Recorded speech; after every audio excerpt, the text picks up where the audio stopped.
Hello everyone. हमारी power BI की आज की क्लास में आप सभी का वेलकम। और हम अपने आज की क्लास में सीखेंगे डायमंड्स डेटा सेट की जो इन्वेंट्री है उसकी डेटा एनालिसिस, या हमारे पास एक डायमंड्स का डेटा सेट है। ये मशीन लर्निंग के लिए यूज़ होने वाला डेटा सेट है जिसमें अलग अलग डायमंड्स कितने कैरेट के हैं, उनका कट कैसा है, कलर क्या है, क्लैरिटी कैसी है, उनमें डेप्थ क्या है, टेबल विथ, प्राइस, और डायमंड में जो एक्स वाई और जेड डायमेंशंस होते हैं वो क्या है, और ये बीन्स हम अभी बनाएंगे।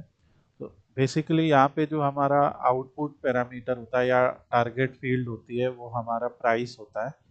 और हम जानने की कोशिश करते हैं कि जो हमारे अदर फीचर्स हैं जैसे carat, cut, colour, clarity, depth etcetera, इनका प्राइस के ऊपर क्या इफेक्ट है। यानी कि अगर हम कट की बात करें तो फेयर, गुड, आइडियल, प्रीमियम या वेरी गुड, इनमें से कौन से टाइप के डायमंड का प्राइस ज़्यादा होगा, किसका कम होगा। डायमंड के कलर जो यहाँ पे दिए हैं DEFGHIJ, ये कोई भी कलर हो सकते हैं। तो इनमें से कौन से कलर का प्राइस ज़्यादा है, क्लैरिटी वाइज कौन से क्लैरिटी का प्राइस ज़्यादा है, इस टाइप का सारा पैरामीटर यहाँ पे है। सो इस चीज़ को इस चीज़ को हम लोग एनालाइज करते हैं। और एनालाइज करते समय हमें ध्यान रखना होता है कि हमारे पास यहाँ पे बोथ न्यूमेरिकल कंटिन्यूअस फील्ड्स भी हैं और हमारे पास यहाँ पे जो कैटेगोरिकल फील्ड्स हैं जैसे कट है, कलर है, क्लैरिटी है, ये भी है। तो अगर हम, क्योंकि हमारा आउटपुट एक न्यूमेरिकल वैल्यू है, तो उस आउटपुट को कंपेयर करने के लिए हम लोग न्यूमेरिकल फील्ड के साथ अगर कंपेयर कर रहे हैं तो हमारे पास एक ऑप्शन ये है कि हम स्कैटर प्लॉट का यूज़ करें। और अगर हम लोग कैटेगोरिकल फील्ड के साथ कंपेयर कर रहे हैं तो यहाँ पे हम लोग बार चार्ट, पाई चार्ट, इस टाइप के चार्ट्स बना सकते हैं। तो यही हम लोगों ने यहाँ पे करने की कोशिश की है। सबसे पहला कंपैरिजन जो हम कर रहे हैं वो है डायमंड के कैरेट और उसके प्राइस के बीच में। देखिए, इसके लिए हमने जो चार्ट चूज किया है वो है स्कैटर चार्ट। स्कैटर चार्ट यहाँ से ड्रैग करने के बाद एक्स एक्सिस में हमने कैरेट को लिया है, क्योंकि हम जानना चाहते हैं कि अगर डायमंड का कैरेट बढ़ता है तो उसका प्राइस बढ़ता है कि नहीं।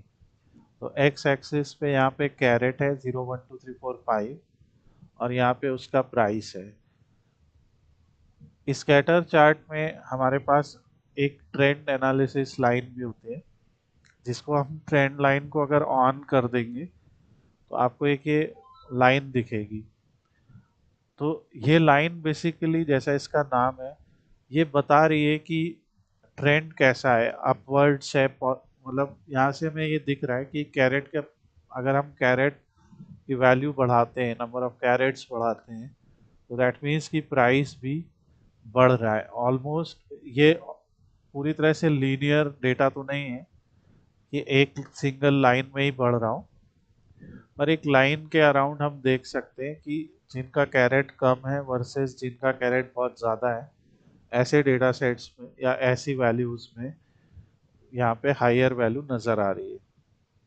तो ये तरीका है दो न्यूमेरिकल वैल्यूज़ को आपस में कंपेयर करने का। स्कैटर चार्ट में एक चीज़ ध्यान रखनी है, मैं यहाँ पे एक स्कैटर चार्ट बना के दिखाता हूँ। तो स्कैटर चार्ट, मान लीजिए मैंने यहाँ कैरेट को एक्स एक्सिस पे लिया और प्राइस जो हमारी टारगेट फील्ड है उसको वाई एक्सिस पे लिया, तो एक सिंगल डॉट ही बनेगा, क्योंकि पावर बीआई इसे समराइज कर देगा। हम यहाँ पे सिंपली कह देंगे डोंट समराइज। तो इस तरीके से हमारा चार्ट बन जाएगा। आपको दोनों फील्ड्स को डोंट समराइज कहना है, और यहाँ से आप ट्रेंड लाइन ऑन करके उसका कोई भी कलर यहाँ से चूज कर सकते हैं। तो ये हमारा स्कैटर प्लॉट बनाने का एक तरीका होता है। नाउ अगला जो चार्ट है वहाँ पे आप देख रहे हैं table versus diamond price. So diamond में एक पैरामीटर होता है टेबल, उसका एक साइज होता है। सो उस टेबल के बीच में सो यहाँ पे आप देख रहे हैं जैसे the table of a diamond is the flat top facet that is largest most prominent facet visible from above.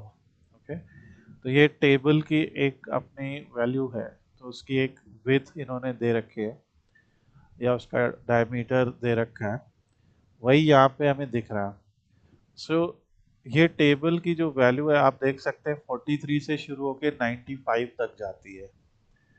तो ये भी है तो एक न्यूमेरिकल डेटा, इसमें भी हम आराम से एक ऐसा ही स्कैटर प्लॉट बना सकते हैं। मगर हमने क्या किया है, हमने इस टेबल के यहाँ से राइट क्लिक करके या इसके 3 डॉट्स पे क्लिक करके न्यू ग्रुप बनाया। ये ग्रुप क्या करता है कि एक न्यूमेरिकल डेटा जिसकी रेंज दी हुई है 43 से 95, उसको हम कह दें कि आप इस पूरी रेंज को 10 इक्वल बिन्स में तोड़ दीजिए। सो एक बिन का साइज 5.2 हो जाएगा। सो इट्स लाइक 43 से 48.2 एंड सो ऑन, ऐसे 5-5 के बिन्स बनते जाएंगे और ये कैरेट की रेंज जो है वो छोटी हो जाएगी। तो ये इस तरह से बिन बनता है जो डिस्ट्रीब्यूशन चार्ट बनाने में काम आता है। तो मान लीजिए हमने एक और बिन यहाँ पे बना दिया, ये टेबल बिन 2 है। नाउ इसको एनालाइज करने के लिए हम लोग यहाँ पे एक स्कैटर कॉलम चार्ट ले लेंगे और जो हमारा बिन है उसे हम एक्स एक्सिस पे ले आएंगे और वाई एक्सिस पे अब आप अपना न्यूमेरिकल फील्ड रख सकते हैं, जो हमारी टारगेट फील्ड है, जो कि प्राइस ऑफ डायमंड है। और जब हम इसे रखेंगे या हमने एवरेज प्राइस सेलेक्ट कर लिया, तो हमें दिखेगा कि हर एक टेबल साइज के हिसाब से एवरेज प्राइस क्या है। एक चीज़ जो काफ़ी साफ नज़र आ रही है कि अगर किसी डायमंड का टेबल की वैल्यू 90 है, यानी काफ़ी बड़ा डायमंड है, तो उसका प्राइस तो बहुत ही ज़्यादा है। पर छोटे डायमंड्स में जिनका साइज अराउंड 60 के अराउंड है, उनका प्राइस ज़्यादा है, एवरेज प्राइस उनका ज़्यादा है।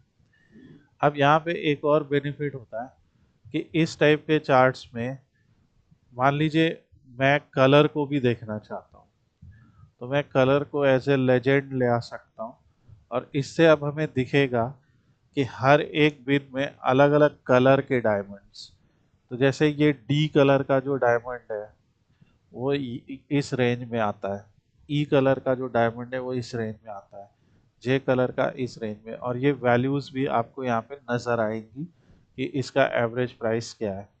तो इस तरीके से आप यहाँ पे एक लेजेंड को ले आ सकते हैं। नेक्स्ट, डायमंड के एक्स वाई और जेड डायमेंशंस हैं।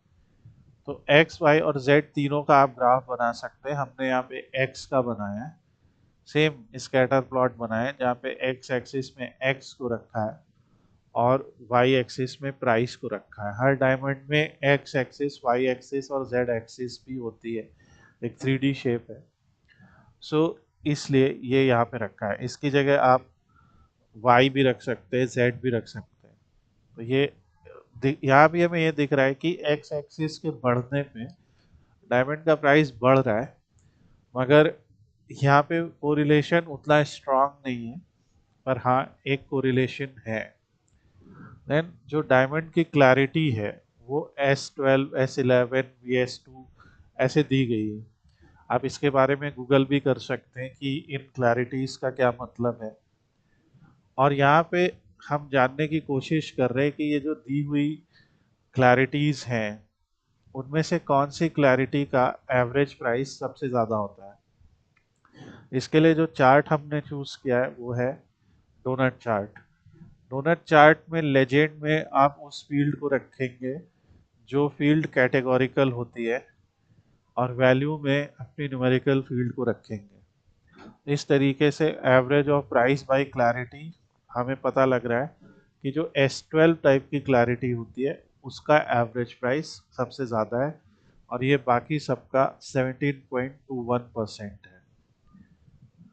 नेक्स्ट, ये जो चार्ट हमने यूज़ किया है ये कहलाता है line and clustered column chart. Line and clustered column chart, अभी तक हमने एक सिंपल कॉलम चार्ट बनाया और हमने कई बार प्रीवियस चैप्टर्स में लाइन चार्ट्स भी बनाए। ये line and clustered column chart इसी का कॉम्बिनेशन है। तो यहाँ पे हमने क्या किया है, average price and average of carat by colour. हमें पता है कि हमारे पास कई कलर के डायमंड्स हैं, तो वो कलर जो है वो हमने एक्स एक्सिस पे रख दिया, वाई एक्सिस पे हम अपनी इंपॉर्टेंट चीज रख दे रहे हैं जो है प्राइस, और ये भी हमारा डेटा दिखा देगा जिससे हमें पता लगेगा कि जो जी कलर के डायमंड्स होते हैं वो सबसे ज़्यादा महंगे हैं। पर ये सम ऑफ प्राइस है। सम ऑफ प्राइस में क्या होगा, इस डेटा सेट में हमारे पास 53,000 से भी ज़्यादा डायमंड्स हैं। हो सकता है कि जी टाइप के डायमंड सबसे ज़्यादा हों एज अ सैम्पल, तो ऑब्वियसली उनका सम ऑफ प्राइस भी ज़्यादा हो जाएगा, इसलिए हम ये एवरेज प्राइस ले रहे हैं। अब देखिए, एवरेज प्राइस से हमें पता लग रहा है कि ऑन एन एवरेज जो जे टाइप के कलर डायमंड्स होते हैं उनका प्राइस सबसे ज़्यादा है। इसको आप कुछ भी मान सकते हैं, ग्रीन, येलो, ब्लू, जो आपका मतलब हो। पर ये कुछ एक कलर इन्होंने यहाँ पे दिया हुआ है, जिनमें भी डायमंड इंडस्ट्री से जुड़े लोग को ज़्यादा पता होगा, मगर हम यहाँ पे एवरेज क्यों ले रहे हैं ये आपको समझना था। नेक्स्ट, यहाँ पे हमारे पास और भी बहुत सारी चीज़ें हैं जिनको हम यहाँ पे पुट कर सकते हैं। तो जैसे वही हमने यहाँ पे टेबल ले लिया, इसे हम किसी भी एक पर्टिकुलर फील्ड को या किसी सेकेंड न्यूमेरिकल फील्ड को as a line Y axis ले लेंगे तो वो लाइन बन जाएगी, और कॉलम वाई एक्सिस ले लेंगे तो वो कॉलम्स बन जाएंगे। वही यहाँ पे किया गया है। तो यहाँ पे हमने एक्चुअली में कैरेट ले लिया है, एवरेज ऑफ कैरेट। देन जो चीज़ आपने हमेशा सुनी होगी, डायमंड का कट, जिसमें ideal cut, good, premium, very good, इस तरह के कट होते हैं। तो ये जो डायमंड के कट दिए हुए हैं उसके हिसाब से भी हमने एक चार्ट बनाया। इस बार हमने क्लस्टर्ड बनाया है, जो कि एक हॉरिजॉन्टल बार है, और क्लस्टर्ड चार्ट में हमने वाई एक्सिस पे कट को रखा ताकि ये नाम यहाँ सारे आ जाए, और एक्स एक्सिस पे एवरेज प्राइस को रख दिया, और हर चार्ट में डेटा लेबल ऑन कर दिया फॉर्मेट योर विजुअल सेटिंग में जाके, ताकि वो नंबर हमें दिखाई दे। इस तरीके से एवरेज प्राइस बाय कट हमने ले लिया। ये जो थीम में पीछे आप बैकग्राउंड देख रहे हैं, ये यहाँ व्यू में हमारे पास ये थीम है जिसका नाम है टाइडल। तो हमने वो थीम चूज की है, तो ये बैकग्राउंड कलर और ये जो कलर पैलेट है जिसमें आप ग्रीन और ब्लू का कॉम्बिनेशन देख रहे हैं, ये अपने आप इस थीम में आता है। नाउ हम अगर बात करें ये जो साइड बार है, तो हमने साइड बार में क्लैरिटी ली है। तो ये साइड बार में हमने कुछ फिल्टर्स बनाए। तो बेसिकली जो भी हमारे पास इस टाइप के कैटेगोरिकल फील्ड्स होंगी, हम ऐसा कोई ज़रूरी नहीं है कि सिर्फ कैटेगोरिकल, बट हम ज़्यादातर ऐसे कैटेगोरिकल फील्ड्स को एज अ फिल्टर इस्तेमाल करते हैं। यहाँ पे जैसे हमें दिख रहा है कट है, तो इसको भी हम लोग यहाँ पे एज अ फिल्टर यूज़ कर रहे हैं। फिल्टर के लिए हम यहाँ से एक स्लाइसर ऐड करते हैं। Let me show you. तो हम यहाँ से एक स्लाइसर ऐड करेंगे। इस स्लाइसर को अपने हिसाब से आप पोजीशन कर लीजिए। पोजीशन करने के बाद आप यहाँ पे उस फील्ड को ड्रैग कीजिए। देन आप इसके फॉर्मेट और विजुअल में जाइए, स्लाइसर सेटिंग में जाइए, और इसे as a drop down list select कर लीजिए। तो ये आपकी क्लैरिटी बनेगी, और यहाँ पे आप देख रहे हैं कि फॉर एग्जांपल S11 में कुछ अच्छा लीनियर ट्रेंड नज़र आता है। तो इस फिल्टर्स की मदद से या इन फिल्टर्स की मदद से हम लोग अलग अलग वैल्यूज़ को कंपेयर कर सकते हैं। जैसे मुझे जी और आई कंपेयर करना है, तो आप यहाँ पे देख सकते हैं किस तरीके से जी आई कंपेयर हो रहा है, और डी भी कंपेयर करना है। तो अब हम जी आई और डी टाइप के डायमंड्स को कंपेयर कर रहे हैं। यहाँ पे हमने एक केपीआई विजुअल बनाया है जो कि हमने कार्ड से बनाया है। तो इसमें हमने कुछ खास नहीं किया है। हमने एक चीज़ जानने की कोशिश की है कि जो हमारे डायमंड्स हैं उनके प्राइस में वेरिएंस कितना है, या फिर उनका स्टैंडर्ड डेविएशन कितना है। तो अगर मैं प्राइस को यहाँ पे लेके इसका वेरिएंस यहाँ पे या स्टैंडर्ड डेविएशन चूज करता हूँ, और ये काफ़ी बड़ी वैल्यू है। यहाँ से भी ये पता लगता है कि जो आप देख भी सकते हैं, जो लोएस्ट प्राइस डायमंड है वर्सेस जो हाईएस्ट प्राइस डायमंड है, उनके बीच में प्राइस में काफ़ी वेरिएंस है। तो इस वजह से ये हमारा यहाँ पे नज़र आ रहा है। तो ये हमारा एक ओवरव्यू डैशबोर्ड है about diamonds inventory data analysis. हम यहाँ से इसका फॉन्ट साइज यहाँ से 32 फॉन्ट फैमिली जो भी आपको रखनी है आप उसको उठा लीजिए, और आप अपने फॉन्ट फैमिली के हिसाब से पूरे इस डैशबोर्ड को कस्टमाइज कर सकते हैं। आप सब जगह यही फॉन्ट फैमिली यूज कर सकते हैं। ये जो आप यहाँ पे देख रहे हैं ये एक इमेज है। इंसर्ट टैब में जाके आपको इमेज मिलती है, जहाँ से आप कोई भी इमेज यहाँ से ड्रैग कर सकते हैं। मान लीजिए मैंने ये इमेज ड्रैग कर ली, तो मैं इस इमेज को इसकी जगह पे ये इमेज लगा सकता हूँ, पर क्योंकि वो इमेज डायमंड को रिप्रेजेंट कर रही थी तो मैंने इसीलिए उसको रख रखा था। तो ये एक छोटा सा डैशबोर्ड है जिसको बिगनर्स प्रैक्टिस कर सकते हैं। डेटा सेट का लिंक, और अगर आपको ये पावर बीआई फाइल चाहिए तो आप कमेंट सेक्शन में मेंशन कीजिए, हम आपको वो फाइल भी अवेलेबल करा देंगे। इस बेसिस पे आप एनालिसिस कीजिए, और अगर आपके कोई क्वेश्चंस हैं तो आप कमेंट सेक्शन में उन क्वेश्चंस को हमसे पूछ के डिस्कस करिए। अगर आप लोग लाइव ऑनलाइन क्लासेस में पार्टिसिपेट करना चाहते हैं, लाइव ऑनलाइन क्लासेस करना चाहते हैं डेटा एनालिटिक्स की, तो हम लाइव क्लासेस भी प्रोवाइड करते हैं जो इंटरेक्टिव क्लासेस हैं, तो उनके लिए भी आप इंक्वायरी कर सकते हैं। Thanks for watching the video, have a nice day.